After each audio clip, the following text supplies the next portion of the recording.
Bwana wewe, kama hujawahi kuona pua ya tembo hii hapa. Hii hapa. Unaona ninapompandiza anavyokula. Ngoja nimpendize nyingine. Hebu na wewe lete hapa, hebu tazama. Unaona kuna tundu mbili hizi hapa kama pua tu ya binadamu, lakini tofauti ni kwamba wewe uone huu. Tofauti ni kwamba umeona kama kuna kimkono hivi kinashika, umeona kama kimkono kinashika ndizi kama hivi, umeona anampokonya mwenziwe hivi, alafu anasogeza kwenye mdomo. Lakini cha ajabu zaidi, tembo anapenda kula miba. Umeona, tazama hii miba hapa anavyoila. Anapenda kula miba tembo kuliko kitu chochote kile. Lakini cha ajabu, ngoja nisogeze kamera karibu uone.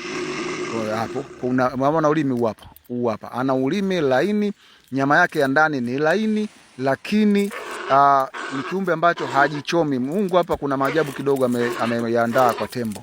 Yaani ana mdomo laini, nyama zake laini, lakini hajichomi. Hebu ngoja nione kama nitafanikiwa kuona nyama za ndani hapa. Ngoja wewe. Hebu shika hii. Hebu hapa. Haya, tazama hapa kwa ndani hapa.